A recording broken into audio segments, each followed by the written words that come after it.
tocó ser presidenta, los dos periodos, hubo momentos muy difíciles y uno siente por ahí como que cuando estás en el ejercicio de la presidencia y decís una palabra o te toman una palabra, una frase, te la ponen fuera de contexto. No me voy a olvidar una anécdota con Néstor en Nueva York, cuando él era presidente todavía.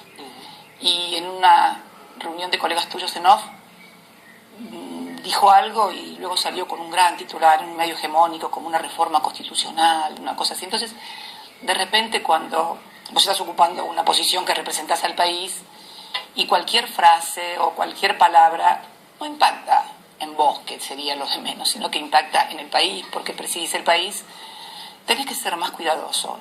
Me parece que también es realista admitir que hubo y todavía hay en algunos sectores periodismo de guerra, ¿no? Me parece que es... Vamos a ver, le propongo 3 ejes de esta charla. Digamos, me parece que después de 2 periodos como jefe de Estado, hoy como candidata a senadora de la provincia de Buenos Aires, podremos hablar del pasado, del presente y del futuro. Le propongo que hagamos esta barrida por estos 3 grandes ejes que seguramente se van a mezclar.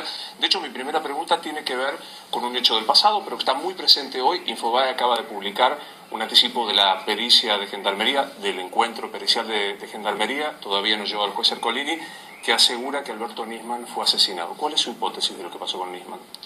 Bueno, te tengo una mala noticia.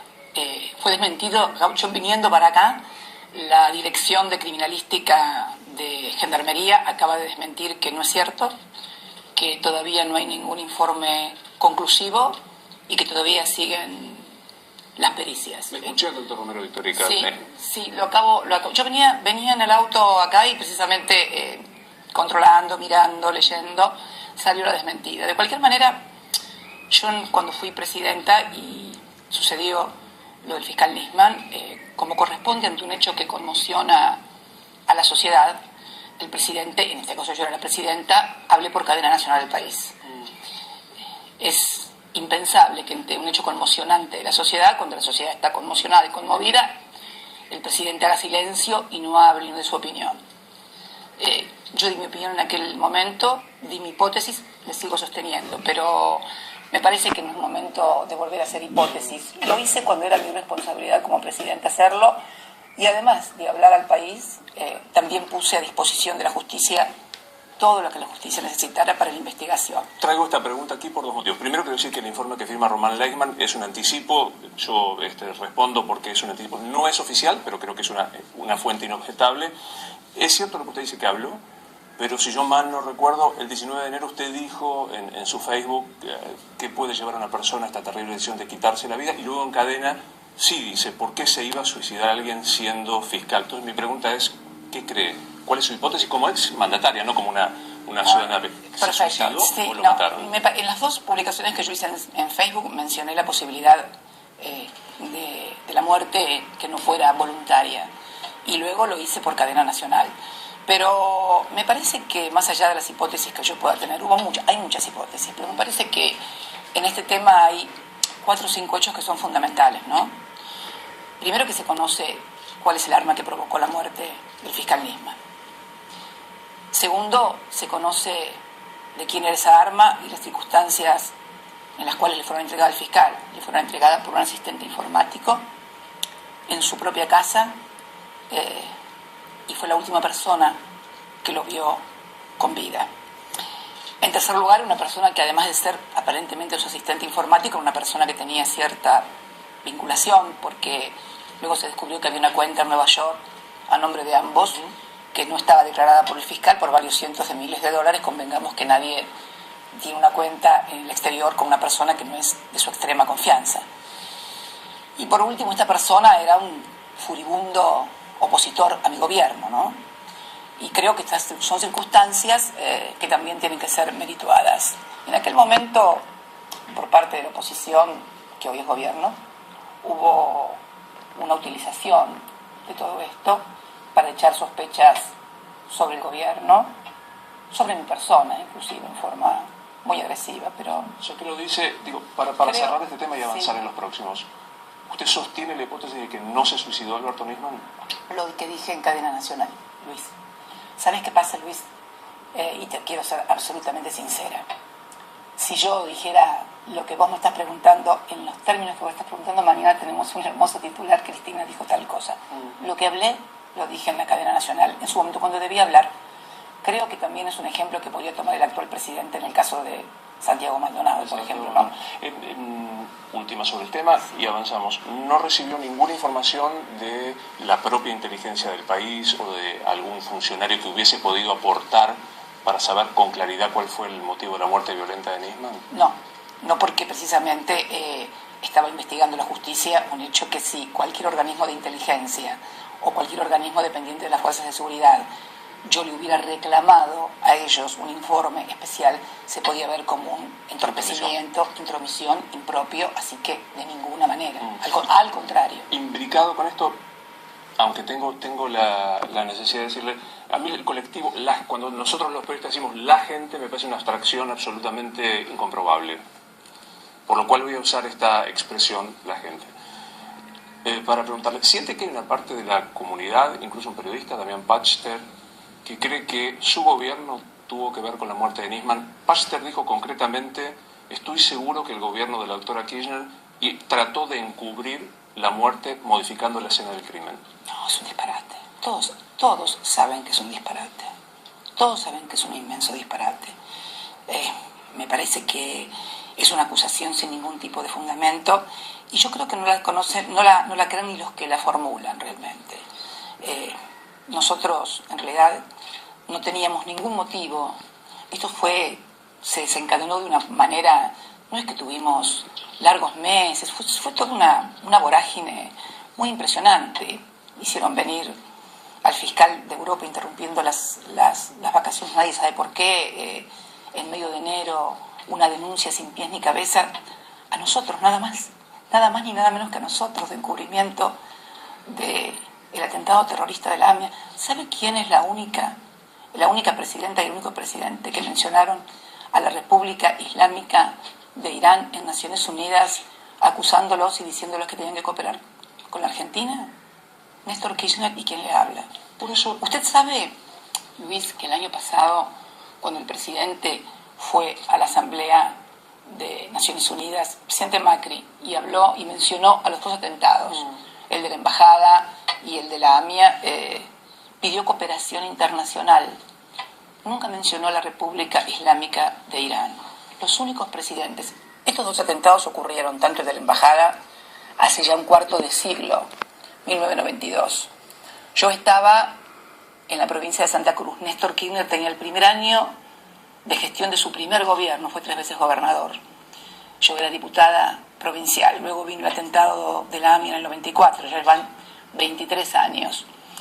Hubo un presidente durante el cual se produjo el atentado, durante su presidencia, que después tuvo otra presidencia, después estuvo el presidente de la Rúa, después estuvo el presidente Duhalde, después estuvo Kirchner, y recién Kirchner, en el año 2007, luego de la acusación que efectuara el doctor Cánico Bacorral, hace el pedido de cooperación a la República Islámica de Irán. Somos los únicos que hemos nombrado a la República Islámica de Irán y le hemos reclamado cooperación. ¿Por qué? Digamos, casi lo pregunto es más de principios. Usted ha enarbolado en sus dos gestiones la defensa irrestricta de los derechos humanos. Sí. Se han impulsado los juicios por la verdad como no se había producido antes. Esto es indudable, objetivamente comprobable. ¿Tuvo algún prejuicio ideológico en firmar un memorándum? Después veamos en todo caso el contenido.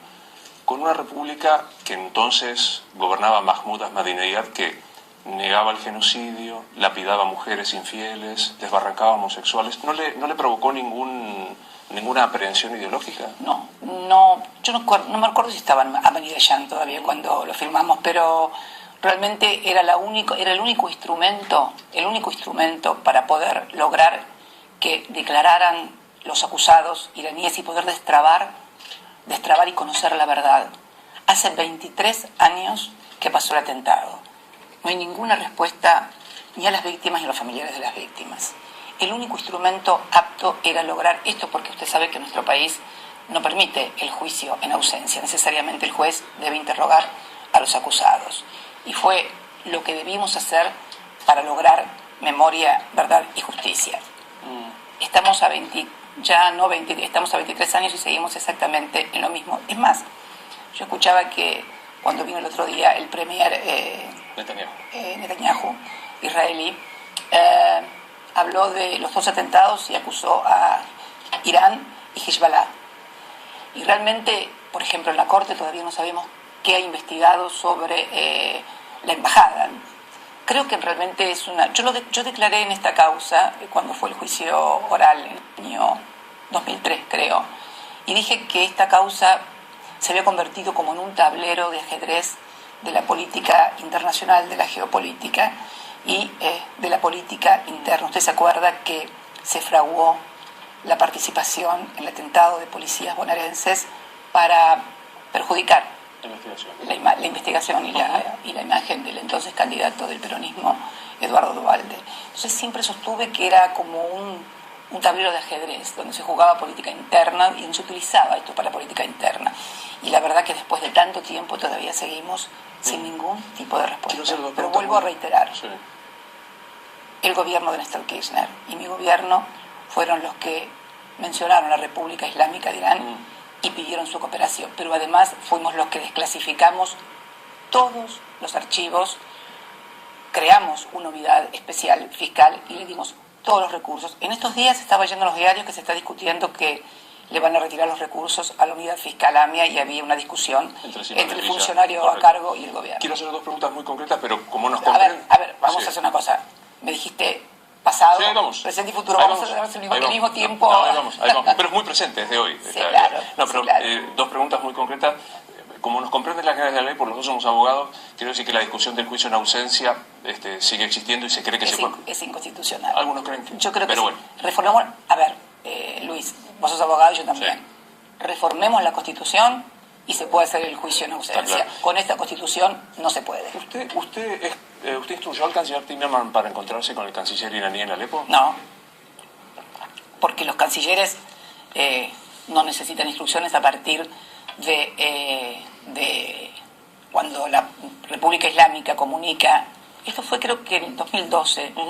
En el 2012 creo que yo hablo el 25 de septiembre ante Naciones Unidas y unos días antes formalmente se comunicó al gobierno argentino a través de la Cancillería, si mal no recuerdo, hace bastante tiempo ya, de que querían entablar conversaciones para arribar a un acuerdo de cooperación. Pero digo, el encuentro existió. ¿Qué encuentro? Entre el canciller Timerman y el canciller iraní. Después de que en Alepo, antes de la firma. El encuentro con el canciller iraní es en Nueva York, en Naciones Unidas, luego de que nos comunican a nosotros que querían entablar negociaciones, ¿no? ¿Es correcto que Hugo Chávez le dio información que le permitía? No, jamás. Es más, me acuerdo que yo lo conocí a Hugo Chávez en la primera reunión que se hizo del grupo de los 15 en Venezuela, en Caracas. Y también había una delegación de Irán. Néstor era presidente, yo lo acompañé como senadora, como primera dama, o como primera ciudadana, como más le guste. Y me acuerdo que los iraníes habían solicitado una audiencia. En el marco de las reuniones bilaterales que se hacen en todos los encuentros multilaterales, siempre hay encuentros bilaterales. Y me acuerdo que en aquel momento el presidente pidió, no era Manidellán, había el anterior, me parece que era, pidió una audiencia y Néstor puso como condición de una audiencia bilateral que se incluyera el tema AMIA. Bien. Ellos no aceptaron y entonces no hubo reunión. Es más, y para terminar con este tema, si no se va a llevar mucho tiempo, vos fíjate una cosa, nadie se ha percatado y nadie ha hecho la mejor observación y el mejor aporte que puede haber hecho la firma de este memorándum de entendimiento. Es la primera vez que Irán acepta a través de un instrumento que, bueno es decirlo, es facultad exclusiva del presidente y fue ratificado por el Parlamento. Estamos hablando de un memorándum ratificado por el Parlamento, ¿sí? De un acto no judiciable. Sí. Estamos hablando de eso. Bueno, digo yo, si vos representaras un país que no tiene absolutamente nada que ver con un atentado al que se lo acusa, ¿aceptarías firmar un acuerdo en el que implícitamente estás aceptando que algo tenés que ver? Porque si no, ¿por qué necesidad del tema? Me parece que es un tema que nunca nadie analizó adecuadamente, pero me parece quiero que avanzar, pero no quiero dejar de decirlo, porque lo he dicho públicamente, me parece que corresponde que delante suyo. Me parece que el acuerdo violaba claramente el juez natural, creando una comisión de 7 personas de cada una de las partes, a donde había que pedirle permiso a esta comisión. Tengo frente a mí el acuerdo. Por eso creo que el delito de traición a la patria que se le imputa puede, al menos admite el análisis. ¿Va a declarar cuando...? ¿Vos me estás hablando en serio, Luis? ¿Que te parece que es que el delito de traición a la patria? No, digamos, no metafóricamente, como dice el Código Penal. El artículo 214 del Código Penal. Estamos muy abogados, quiero decirle, doctora. No, el artículo 214 dice que perdón, Luis. Si vamos a hablar de abogados, vamos a hablar en serio de la Constitución.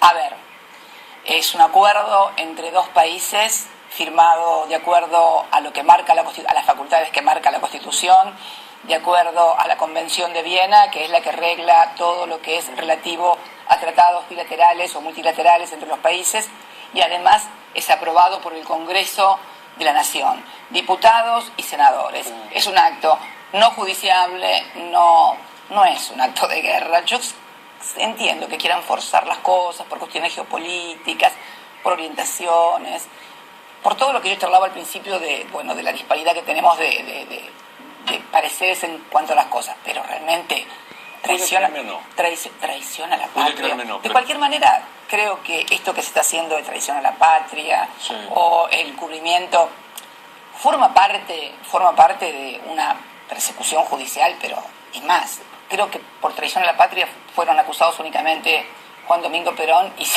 y si Bonadío así lo establece, sería también indagada yo por traición a la patria. Realmente me parece un disparate, un dislate que no tiene ni pies ni cabeza. Tomo absolutamente su argumento. No quiero dejar de decirlo frente a usted, que crear una comisión que someta a los condenados por volar la AMIA. Luis, me parece que eso es crear una jurisdicción distinta. Me parece que el que primero tendría que haberse agraviado de esto es el propio juez de la causa, que sostuvo que el memorándum era constitucional, porque la Cámara considero que no. Pero me parece a mí que el único que tiene facultades para absolver, para sobreseer o demás es el juez. Avanzo sobre otros temas para hablar un poco del mundo. Lo mencionamos a Chávez. ¿Hay democracia en Venezuela para usted, doctora Cristina? Mira, yo creo que la democracia está en emergencia en toda América Latina. Me parece que la elección de Venezuela únicamente como un leading case en donde no hay democracia y en todo el resto de la región funciona la democracia es una falacia. Si empezamos por México, por ejemplo, este año asesinaron a 44 colegas tuyos, 44 periodistas. Hay una violencia institucional, violencia física, gente que desaparece, miles de muertos.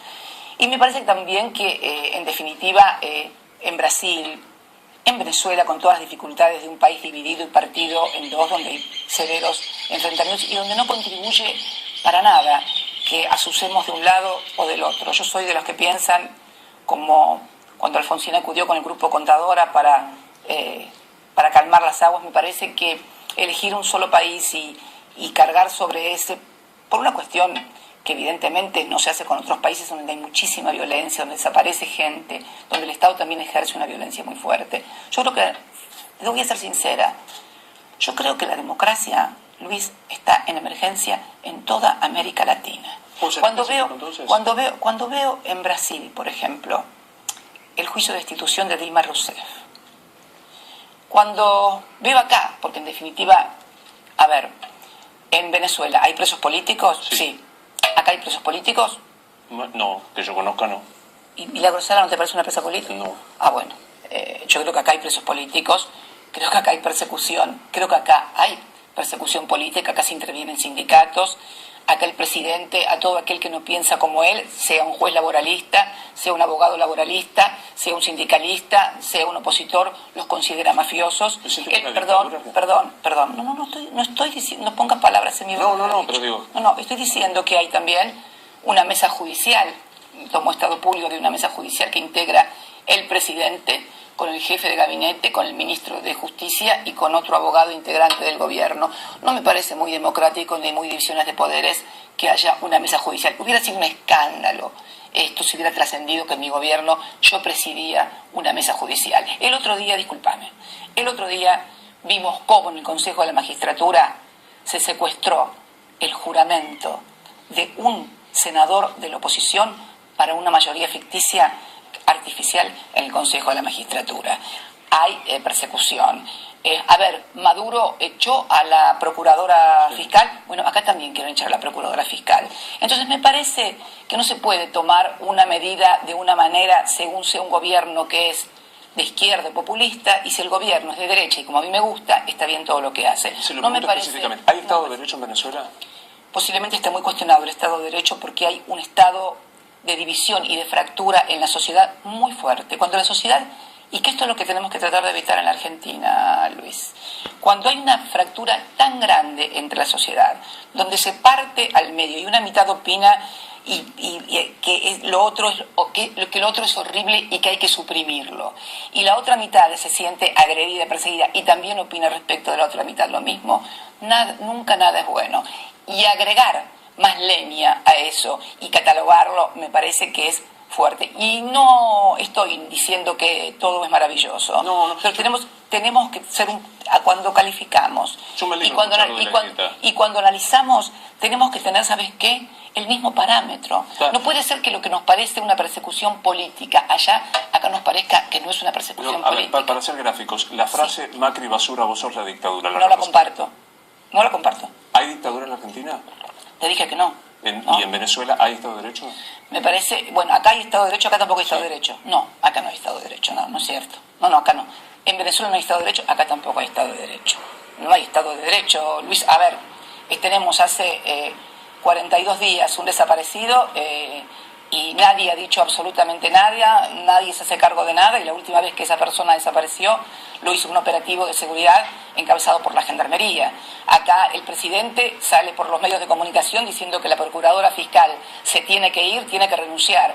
Sale el presidente diciendo que los jueces que no fallen como él quiere los van a cambiar y se van a tener que ir. Secuestran al juramento de un senador de la oposición, faltó que los encerraran en el baño. ¿Vos te imaginás, por ejemplo, el día de mañana encerrar 2 diputados en el baño y que se vote una ley y luego, bueno, después salen? No estamos bien en materia de Estado de Derecho en una república. No hay Estado de Derecho. No tenemos una justicia imparcial tampoco, no tenemos una justicia confiable, no, está severamente cuestionado el Estado de Derecho en la Argentina. Sí, yo creo que sí. Me no cuesta... te enojes conmigo por pensar ¿Cómo me enojar? No, yo creo que pensar distinto es un valor. Al contrario. Por eso estoy acá. No tan brutal, por favor, pero... pero brutalmente... Sí. Durante mucho tiempo fue difícil hablar con usted. ¿Por qué? Porque no concedía entrevistas. Bueno, pues lo charlamos al principio. El tema del periodismo de guerra. ¿A vos te parece normal que haya periodismo de guerra? ¿A vos te parece normal y te parece igual el tratamiento que, por ejemplo, los medios hegemónicos, o este mismo medio, hace con respecto a las cosas que suceden en el gobierno de Macri que con las que sucedían respecto a mi gobierno? Hablo por este medio, no hablo por otros medios hegemónicos donde no trabajo. En los medios en donde yo trabajo hay y en particularmente, y en América donde yo trabajo, una particular libertad de opinión. No hablo de eso. No hablo de la libertad de opinión. No digo que te dicen que vos lo que vos tenés que... No te estoy diciendo eso. Pero hay una línea editorial que no manejás vos porque vos sos periodista. Vos manejás tu entrevista, lo que vos pensás, lo que vos escribís y lo que vos filmás. Pero no podemos desconocer que todo medio de comunicación, hegemónico, no hegemónico, tiene una línea editorial donde privilegia una información o donde aparecen informaciones que luego se comprueba que no son ciertas, que son falsas. Este problema no es solamente un problema aquí en la Argentina, Luis, es un problema en el mundo, de la posverdad. Entonces me parece que es bueno que... hay un problema en la Argentina. La gente que es de derecha no se quiere reconocer que es de derecha. Y entonces le molesta. Por ahí cuando decís, ¿es de derecha? No, yo soy demócrata. Y cuando alguien es de derecha, así como cuando alguien es de izquierda o progresista y asume que es de izquierda y progresista, quienes son de derecha tienen que asumir también. No, yo soy peronista. ¿Y por qué no está dentro del Partido Peronista? Bueno, porque no es la primera vez. En el año 2005 yo fui candidata exactamente por la provincia de Buenos Aires, por afuera del Partido Justicialista. El Partido Justicialista era Eduardo Duhalde y su esposa era la candidata. No es ninguna novedad la impunidad ciudadana. ¿Por qué? Porque nosotros considerábamos fundamentalmente que el momento que estábamos viviendo y que estamos viviendo hace que tengamos que unir fuerzas y fundamentalmente no plantear divisiones o discusiones o diferencias entre nosotros que seguramente iban a distraernos del problema principal, que es el ajuste, las consecuencias de las políticas económicas y lo que está pasando con la gente. Entonces me parece... Pero no es de izquierda, insisto. Soy peronista, toda la vida fui peronista. ¿Pero por qué? Usted decía recién, ¿hay gente que tiene miedo de definirse de derecha o gente que es peronista de izquierda, peronista de derecha, peronista...? Uy, podríamos hacer... si nos ponemos a hablar del peronismo y de las izquierdas y las derechas dentro del peronismo, me parece que vamos a tener que tener... 3 horas. 3 horas y además no vamos a llegar a ninguna conclusión, además de aburrir a todos los que nos están escuchando. A mí me parece atrapante, si le sí, interesa... a vos te parecerá atrapante, pero al que perdió el trabajo, al que no tiene el trabajo, al que no le alcanza...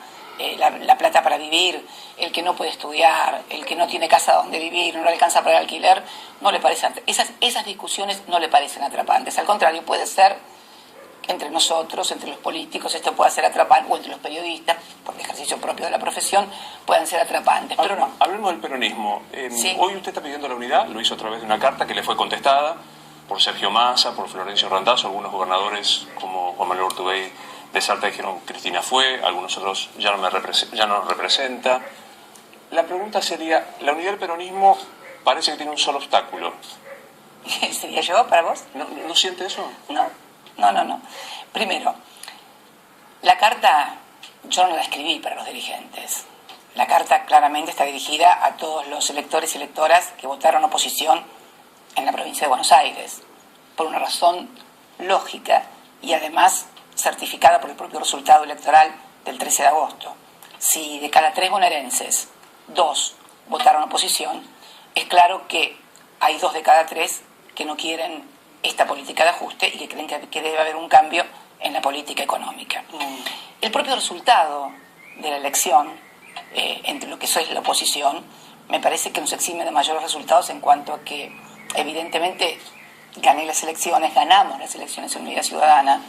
Es muy difícil ser un obstáculo desde haber ganado las elecciones y sobre todo que te digan que sos un obstáculo los que no tuvieron, digamos, un resultado electoral como era el esperado.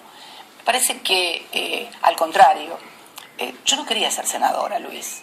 La verdad que yo he sido presidenta ya en 2 oportunidades. He sido la primera mujer presidenta en la República Argentina y en la segunda oportunidad electa por el 54% de los votos. En realidad, y vas a coincidir conmigo también, ya que sos tan observador del peronismo, que muchos intendentes el año pasado tenían también una visión parecida, como que nuestro tiempo en la política, o mi tiempo, si te gusta más, ya había pasado.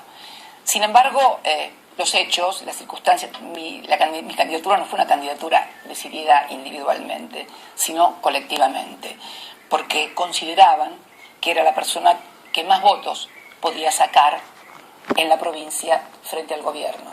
Y los resultados del 13 de agosto demuestran que estábamos en lo acertado, sobre todo aquellos que planteaban que lo que teníamos que resolver primero eran nuestras diferencias y discusiones internas antes de plantearle una diferencia al gobierno. Cuando vos tenés un programa de ajuste de esta naturaleza en el medio de una elección parlamentaria en la cual necesariamente tiene que haber un mensaje de la ciudadanía para que frene y pare el ajuste, plantear una discusión interna nos hubiera llevado a estar discutiendo hasta el 13 de agosto los problemas internos del peronismo, que a vos te encantan, a mí también pueden encantar discutir, pero a la gente no le sirven, porque te vuelvo a repetir, tenemos despedidos, gente precarizada, gente que no tiene dónde vivir, gente que no le alcanza el dinero, gente que no puede comer, y estar discutiendo la interna del peronismo me parecía, además de frivolidad, ¿sabes qué me parecía?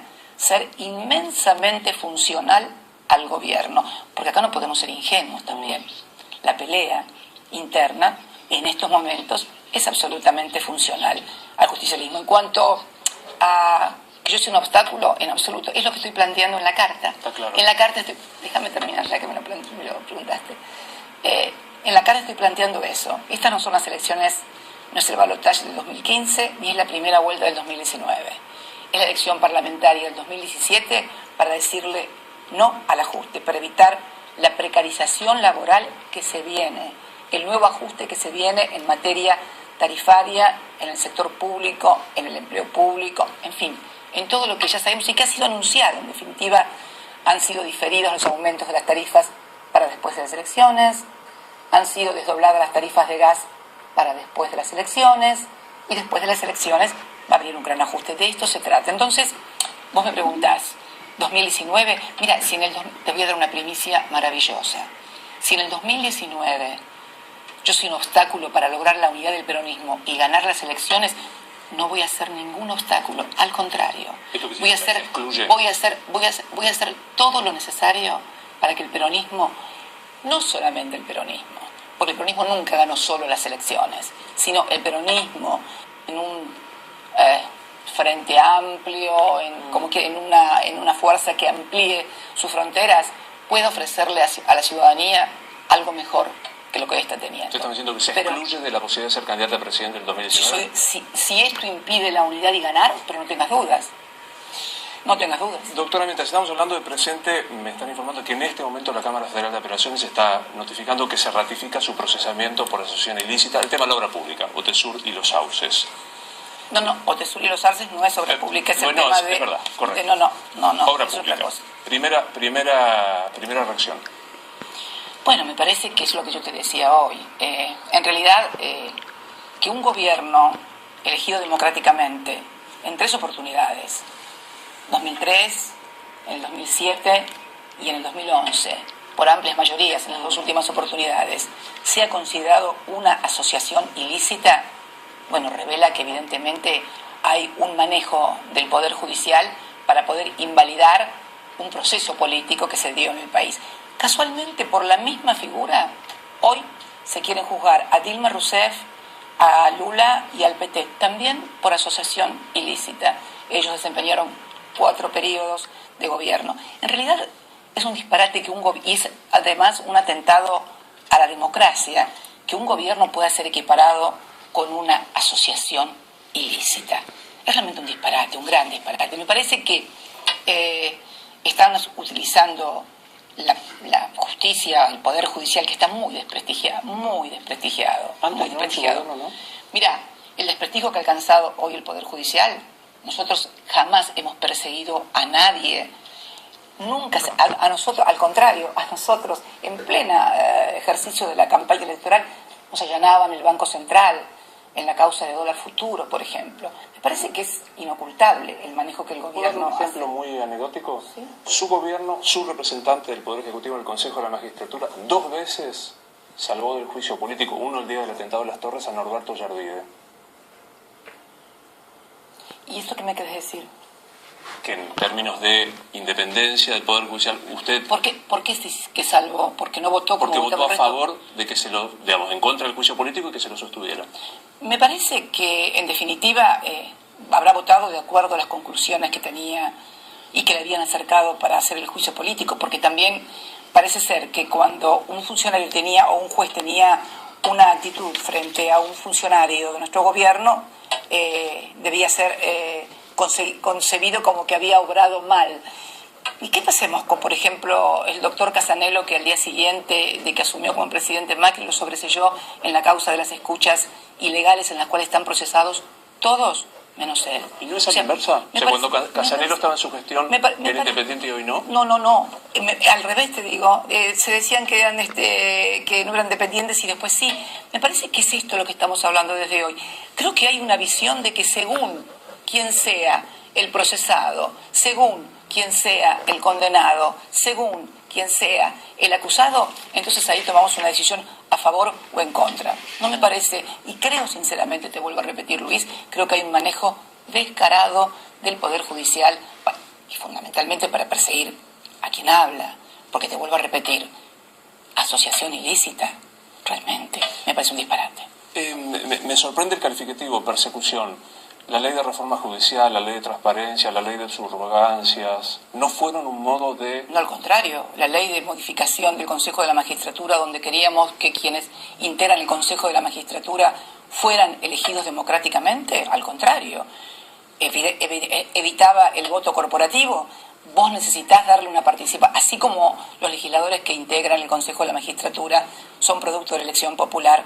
La reforma, que luego fue declarada inconstitucional, nosotros, ¿qué era lo que propiciábamos? Que los integrantes de los estamentos corporativos, abogados, magistrados, fueran también electos democráticamente por la ciudadanía. ¿Cómo puede haber manipulación cuando lo que está proponiendo es abrir la corporación y meter el voto de la sociedad, el voto democrático, popular y obligatorio, para que la participación en esos cuerpos sea realmente representativa, no ya de la corporación, sino fundamentalmente de la ciudadanía. Me parece que esto era una reforma muy, pero muy interesante. Y además, Luis, me parece que hay un antecedente que se soslaya y que es la actitud que tuvo este gobierno con respecto a lo que es la organización del Poder Judicial. Nunca nadie antes del presidente Kirchner había renunciado a la facultad que le otorga la Constitución de proponer libremente a quien se le antoje como miembro de la Corte. Y creo que construimos una Corte que fue un ejemplo. Ya no existe esa Corte. Desafortunadamente fue una Corte ejemplar. Lo dicen todos. ¿No hay independencia en la Corte de hoy? Yo creo que a partir de la metodología de inclusión de los dos primeros que se intentó hacer mediante decreto, más denuncias de algunos miembros sobre la Corte, me parece que está también sospechado hoy el rol de la Corte, de la independencia. Creo que hay demasiadas amenazas cruzadas, denuncias, presiones.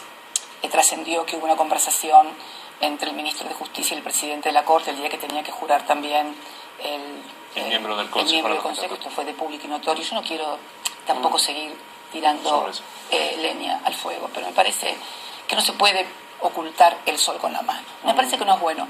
Y el ejercicio de un periodismo y el ejercicio de un análisis un poco, por ser generosa un poco, tan sesgado tampoco es bueno. ¿Sabes por qué no es bueno? Porque cuando el poder político de un país ve que en los diarios aparece lo que ellos quieren que aparezca y no otra cosa. Cuando un presidente enciende el televisor y, salvo alguna aisladísima excepción, todo el mundo dice lo que él quiere, bueno, eso no es bueno. Eso no es bueno porque, al contrario de lo que te pasa cuando vos te sentís que te están criticando y que te estás siempre atenta, que no pase nada, que pueden pasar cosas evidentemente siempre, pero parece que eso no es bueno. Creo que ayudaría mucho más al Estado de Derecho y la democracia una estructura mediática que no dé este blindaje. Yo siento que el gobierno está blindado mediáticamente, es lo que la gente percibe. Es más, vos fíjate que yo creo que mucha gente no se siente interpretada muchas veces por lo que ve en televisión. ¿No te ha pasado escuchar comentarios de gente que cada vez ve menos televisión y pone plataforma Netflix y demás y te dice, por ejemplo, ya no se puede escuchar ni mirar televisión? ¿No te pasa? ¿No? Me parece que hay mucha la variedad. No puedo dejar de decirlo en estos términos. ¿El modelo de comunicación para usted era 678? No. ¿Le pareció democrático 678? Me parece, pero perdón, había además en ese canal de televisión otros programas donde iba toda la gente. ¿Cómo no va a ser democrático un programa porque tiene una determinada orientación? No estoy hablando de un programa, Luis. Estoy hablando de la programación entera de los canales. Luis, hay los programas, desde que empiezan a la mañana, con la señora que da recetas de cocina y te dice ponele 3 kilos de harina, 1 kilo de pan. Dice, pero mira que el guiso no le sale como con Cristina. Todo. Lo charlábamos con colegas tuyos extranjeros el otro día en una charla que tuvimos en off. Y decíamos, ellos me decían, inclusive me señalaban, que veían cómo se filtraba la política hasta que no pasaba en los países de ellos, porque normalmente la política son programas específicos políticos o noticieros, ¿no? Y no, es una cosa permanente, pero que es evidente, apunten todos contra Cristina Fernández de Kirchner. Es muy evidente como para negarlo, Luis. Entonces creo que un programa de televisión como 678, en un mar de programas y de medios de comunicación que atacaban al gobierno, que no difundían ninguna de sus gestiones ni de sus obras y demás, me parece que no afectaba para nada a la democracia. Gente. Doctora, pero para no ir a este tema, y por sobre el tema de los medios de comunicación, usted... Sí. Vamos a hablar del presente, del futuro, de política... Claro que vamos a hablar. Porque si no, parece ser como que tuvimos... O sea, si querés hablar del gobierno, hablemos del gobierno, de todas las cosas que hicimos también en el gobierno, porque me parece que si vas a hablar del gobierno, y lo que me preguntás es de la AMI y de Nisman, y no me preguntás de cómo estaba el país cuando llegamos y cómo lo dejamos cuando nos fuimos, me parece que no es justo. Me parece no, que le concedo que me parece que te podemos hablar, si vos querés hablar, ¿en qué es lo que estamos? ¿En el pasado, en el presente o en el futuro? Creo que todo mezclado, porque usted trajo el presente con el modo de comunicación. Creo que me parece que no reconocer lo que nuestro gobierno ha hecho en materia de desendeudamiento del país. Néstor recibió el país con un 150% del PBI comprometido con el país defaulteado. Y hoy este gobierno puede hacer frente a los gastos corrientes por la baja tasa de endeudamiento que dejó el gobierno el 10 de diciembre del 2015. Parte de la pesada herencia es un ínfimo nivel de endeudamiento como nunca antes había tenido el país. Es lo que permite... ¿El endeudamiento es correcto? El endeudamiento es correcto. Es cierto que mi gobierno no fue un gobierno de empresarios, pero vos sabés que durante mi gobierno nunca se inauguraron tantas empresas, tantas fábricas, tantas pequeñas y medianas industrias, tantos comercios. Y fíjate la paradoja, es cierto, no éramos un gobierno de empresarios. Este que está hoy es un gobierno de empresarios. Y nunca, en tan poco tiempo, en un gobierno de empresarios han cerrado tantos comercios, han cerrado tantas fábricas, ha habido tantos despidos. Qué paradoja, ¿no?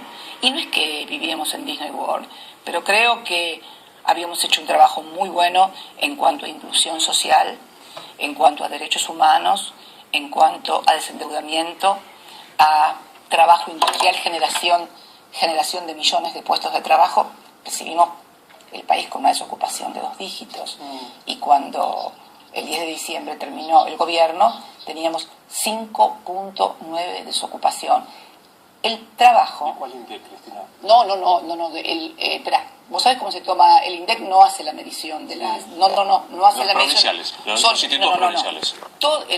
La medición del INDEC la hacen todos los institutos provinciales en desocupación y te mandan... El INDEC no hace el control de desocupación. Conozco el control de desocupación lo hacen los institutos provinciales y lo mandan al nacional. A ver, Luis, no seríamos honestos si no reconocen que en la Argentina del 2015 el trabajo no era un problema. La gente no se despertaba pensando que podía perder el trabajo. Sin la inflación. Hoy es más alta la inflación. Y con la cava, te lo mido con la cava. El de la cava. Digo, ¿reconoce que la intervención del INDEC fue un... Perdón. Te reconozco que había inflación, pero hoy te reconozco que hay más inflación. Porque ¿sabés cuál es el problema de este gobierno? No solucionó ninguno de los problemas que había, sino que los agravó. Y sacó todo lo que estaba bien. ¿Vos te acordás que había un spot televisivo que decía, vamos a cambiar todo lo malo, pero todo lo bueno va a quedar? Bueno, fue exactamente a la inversa. Profundizaron, hoy hay más déficit fiscal que al 10 de diciembre del 2015. Hoy la desocupación ha trepado a 2 dígitos.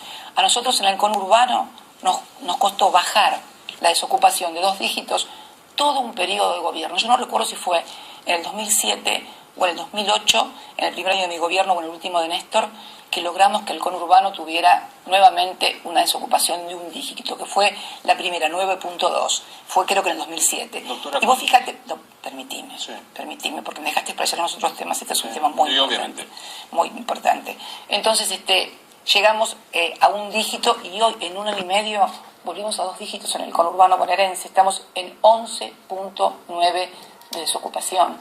El déficit fiscal, que lo planteaban como el gran cuco, hoy tanto el primario como el financiero son superiores, la inflación es superior y con un problema, te lo mido por la cava te lo mido, la capacidad del poder adquisitivo de la asignación universal por hijo, de los salarios y de las jubilaciones hoy con el índice de la cava es inferior al de la inflación, mientras que con el índice de la cava en el 2015 el poder adquisitivo de la UH, de la jubilación y del salario mínimo vital y móvil estaban por arriba de la inflación. Doctora, si esto fuera cierto, quiero decir que datos oficiales, cuando usted se retiró había un 30% de pobreza. El 2013 dejó de medirse la inflación. No, perdón. Si vos lo medís... Perdón yo. ¿Se acuerda la frase de Aníbal Fernández cuando dijo que había menos pobres que en Alemania? No me acuerdo la frase de Aníbal Fernández, pero déjame terminar las ideas, porque si no terminamos en esto, ¿Ves? Este es el tema de lo que yo digo, que el periodismo finalmente termina queriendo debatir conmigo y demostrando que yo no tengo razón, en lugar de preguntarme, que yo me explaye y que la gente diga, bueno, si tiene razón, no tiene razón. Este es uno de los problemas que tenemos en el periodismo, que lo charlaba con tus colegas extranjeros también. Tuve 2 reuniones fantásticas y luego vuelvo al tema que me interesa, pero es el ejercicio de por qué vos me preguntaste al principio, porque, bueno, por estas cosas, porque uno termina no pudiendo hablar y expresándose y explayándose, si no terminan debatiendo con el periodista. Entonces, cuando estuve con los extranjeros, vinieron todos, Reuters, EFE, Associated Press, y el periodista extranjero, es una cosa que yo he percibido no solamente con ellos, sino también en el exterior, hace una pregunta, vos le contestás, eventualmente te repregunta si tiene alguno duda sobre lo que contestaste, pero no trata de ganarte la discusión y decir, tengo razón yo, no es cierto lo que está diciendo o está equivocada. Los periodistas argentinos entablan una verdadera, por lo menos, no con los actuales funcionarios, a los cuales van y preguntan muy amablemente y nadie les repregunta nada.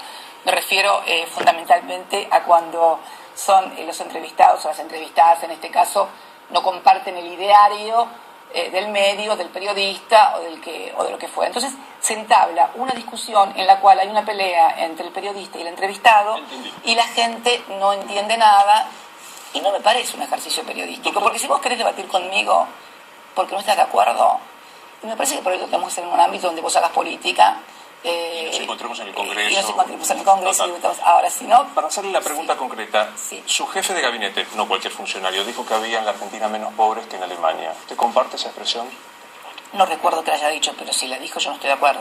Yo nunca dije eso. O sea, pero si vos me querés hacer cargo de lo que dice cada uno de mis funcionarios, ¿qué hacemos con Macri, con lo que dicen algunos de los funcionarios? ¿Lo hacemos cargo también al presidente? Debe hacerse, con un secretario de Estado debe hacer cargo. Sí, a propósito de esto, no. viendo el diario de mañana, con las circunstancias judiciales que hay, ¿volvería a nombrar a Julio De Vido como ministro de Planificación? Mira, me parecería que si te digo que sí, mañana tenemos un titular que dice volvería a nombrar a Julio De Vido, y si te digo que no lo estoy condenando, yo no condeno a nadie hasta tanto no sea esto de condenar a priori a la gente. Creo que te he escuchado también a vos en otras oportunidades decir que nadie puede ser sometido a un juicio mediático y que necesariamente hasta que no es condenado es inocente. Así que no me parece que es una respuesta que te pueda contestar satisfactoriamente. ¿Sabes por qué? Porque encierra la trampa, por así decirlo, y sin ofenderte, de lograr un titular. Y no lo nombraría.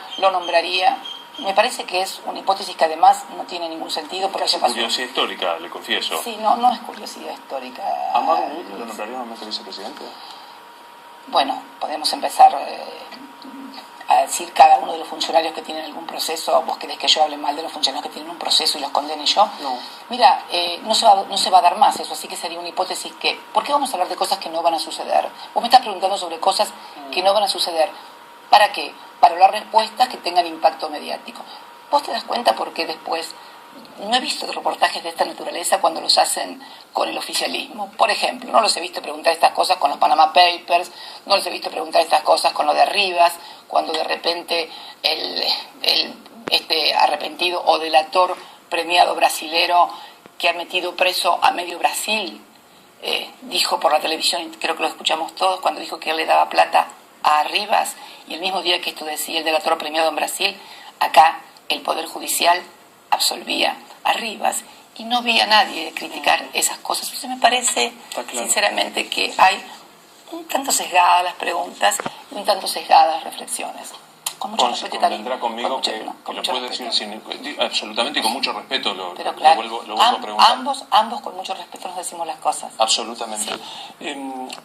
En este marco, pensaba, antes de empezar la entrevista, sabe que hay muchos colegas que quisieron hacer esta entrevista, que preguntaron... Bueno, seguimos hablando de la economía un poquito. Sí, porque, ahí volvemos, un segundo. Sí, porque no hablamos de la economía, pero no preguntemos las cosas que molestan. ¿Por qué son autorreferenciales? Están todo el día hablando de ustedes. ¿Qué opina del periodista? ¿Que por qué no le da una entrevista? ¿Que por qué lo miraba? ¿Que por qué le decía? Tienen que ser periodistas, no ser autorreferentes, no hablen de ustedes más.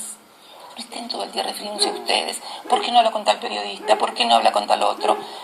No son el centro del universo. El centro tiene que ser el entrevistado, pero fundamentalmente el que está escuchando. Estoy seguro que mucha gente la que me está escuchando cree que si no le pregunto... Perdóname. Quiero seguir hablando sobre lo que estábamos hablando y que era el tema de la economía, porque tampoco tuviste, ya que estabas analizando y reflexionando acerca de lo que te dije yo, de que en realidad este gobierno ha empeorado todos los índices y no ha mejorado las cosas que tenía que mejorar y ha destruido aquellas que eran buenas. Entonces, creo que estas cosas son las que tendríamos que discutir y ser el centro de la discusión. ¿Qué es lo que le está pasando a la sociedad? Una pregunta muy concreta. ¿Sí? Si la descripción que usted hace fuera tan correcta, por ejemplo, en la capital federal, ¿por qué el gobierno gana con el 50%?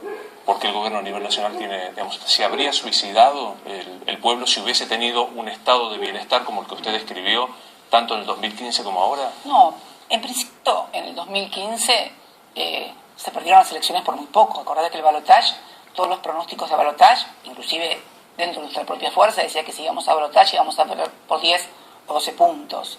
En realidad se perdió por muy escasa diferencia, teniendo en cuenta dos cosas. Veníamos de un proceso político en el cual teníamos 3 periodos de gobiernos con el desgaste que esto implica y también con un ataque mediático formidable sobre lo que era la propuesta del gobierno. Y creo que realmente hubo una muy buena elección. Es cierto que las elecciones buenas son las que se ganan, pero digamos que después de... Y además, también digamos que el gobierno, vos me decís, ¿por qué ganó? ¿Vos crees que si el gobierno hubiera dicho todo lo que iba a hacer, ganaba? Yo te cambio la pregunta, ¿ganaba las elecciones? A ver, el gobierno... No puedo contestar lo que no... A ver, ¿qué dijo Mauricio Macri en en spot televisivos y en aquel famoso debate en el cual nada se cumplió, todo fue al revés? Dijeron, conmigo ningún trabajador va a pagar impuestos a las ganancias. ¿Vos sabés la cantidad de trabajadores en relación de dependencia, con buenos salarios, que pagaban impuestos a las ganancias, no nos votaron?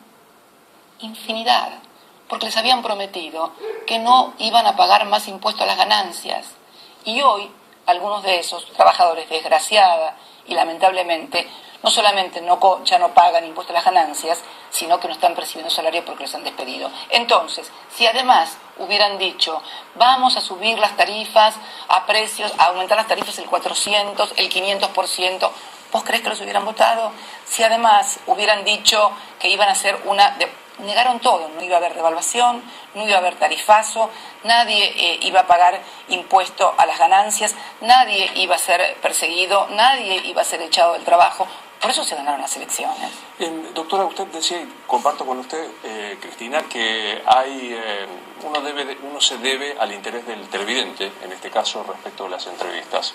Es impactante cuando uno recoge la curiosidad de la gente ante una entrevista, como hay 2 temas que aparecen muy presentes con usted, que tienen que ver por esto de no haber tenido habitualmente, porque coincide conmigo, no tuvo un ejercicio de la entrevista habitual en su gestión. Y uno tiene que ver con su fortuna personal. Yo sé que hay una causa judicial que se ha cerrado y no le estoy preguntando judicialmente. Mi pregunta es, usted declaró en el 2003 que tenía un patrimonio de 7 millones de pesos y en el 2010 de 100 millones de pesos. Siendo funcionaria pública, ¿le parece que es explicable este crecimiento patrimonial? Mira, yo te voy a decir algo. Una semana antes aproximadamente, es una pregunta, me gusta tu pregunta, me encanta tu pregunta, Luis, es una pregunta difícil y me la he preguntado muchas veces y me la van a preguntar, ¿no? Así que me gusta mucho tu pregunta, te aclaro. Mira, una semana antes de que nosotros asumiéramos, o que Néstor asumiera como presidente, La Nación publicó, no sé si es una editorial o una nota, acerca de nuestra fortuna personal. Y dijo que habíamos hecho una muy buena fortuna personal, producto de que teníamos un estudio. Esto está escrito en La Nación, lo puedes corroborar, te doy la fecha si quieres buscarlo, 18 de mayo del 2003. Hablaba de que Néstor, antes de asumir como intendente, que fue su primer cargo público, teníamos más de 23 propiedades. En realidad, siempre con nuestro estudio nos hemos dedicado a la adquisición de propiedades, a la locación de las propiedades, a plazos fijos. La evolución del patrimonio ya fue evaluada y fue juzgada judicialmente. Fue juzgada judicialmente. ¿Usted ejerció la profesión de abogada? Sí, claro. Sí, claro. ¿Por qué? Pero, déjame terminar la pregunta. Esto fue juzgado, evaluado por los peritos de la Corte. no por cualquiera, no es que se sobreseyó un expediente así a tontas y a locas. Fuimos sobreseídos y finalmente se está investigando ahora sobre los mismos bienes. A mí nadie me descubrió una cuenta de repente en Panama Papers, ni me descubrieron cosas que yo no hubiera declarado. Todo, absolutamente todo lo que está en juicio por segunda vez, cosa realmente extraña que se juzgue por el mismo delito a una persona en la República Argentina, pero este es mi caso, todo esto está en mi declaración jurada. No es que un día me descubrieron propiedades que no había declarado en Bahamas o aparecí en Panama Papers o en Seychelles. Cuando inventaron el tema de Seychelles, que tenía cuenta... Seychelles, correcto, ¿no? Sí, claro, hice una escala en Seychelles, pero también hice una escala en tantos lugares, en Luxemburgo y en, no sé si, me parece que es... ¿Es una escala técnica de reabastecimiento?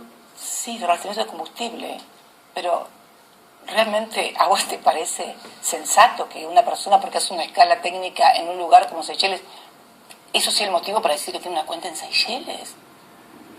Vuelvo a la pregunta. No, yo vuelvo a la respuesta. Entonces, todo esto ya fue analizado. Todo lo que se me cuestiona, todo lo que se analiza está en mis declaraciones juradas. No es que me descubrieron en Panama Papers cosas que no había declarado. Yo nunca blanqueé dinero. Hace pocos días nos enteramos que el hermano del presidente blanqueó 35 millones de dólares. ¿Y sabes por qué pudo blanquearlos? Porque el presidente violó la ley, modificó una ley en que estaba prohibido que los parientes de los funcionarios blanquearan dinero, y lo hizo. Y permitió que los funcionarios... Y el primero que blanquea es su hermano, 35 millones de dólares. Entonces me parece a mí... Vuelvo a la pregunta, doctora, de 7 millones de pesos...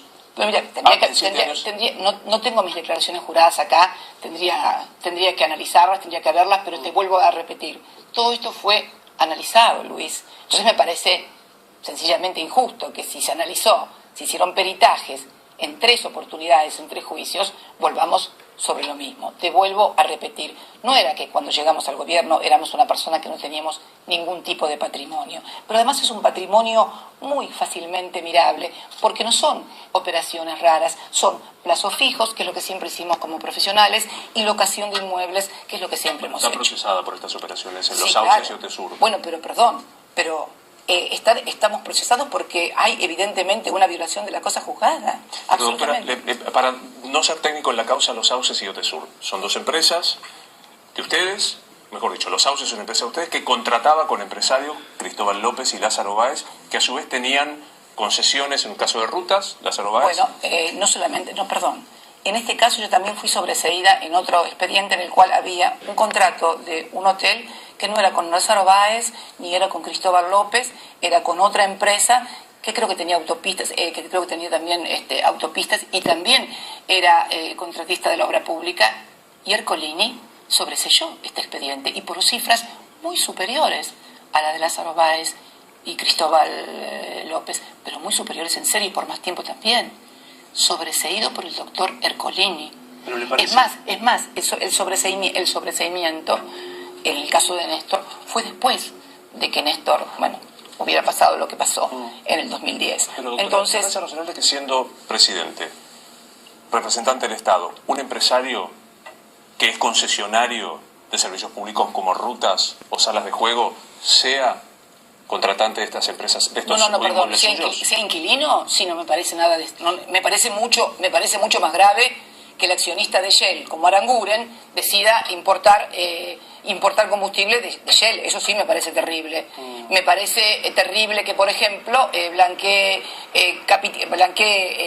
un funcionario como el amigo del presidente, Caputo, que también es dueño de empresas eléctricas y se aumentan las tarifas eléctricas. Me parece terrible lo del correo, cuando el presidente decide una deuda de 70.000 millones de pesos a favor de su empresa. Eso sí me parece espantoso. Escandaloso me parece. Ahora que alguien me alquile un inmueble a precios de mercado, porque no es un inmueble que no vale nada, ni me alquile a precio de mercado un inmueble, no me parece un contrato de locación. Entonces, ¿por qué, por ejemplo, el presidente le alquila su casa al titular de la AFI? ¿Te parece bueno que el que maneja los fondos reservados le alquile una casa al presidente? Esto es lo que estamos hablando desde hoy temprano y que finalmente no hemos podido hablar de las cosas que le interesan a la gente ni de economía. Que ustedes tienen una mirada para una cosa y una mirada para las otras. Es grave. ¿Está interesado en estos temas? ¿No está interesado en saber si hubo corrupción?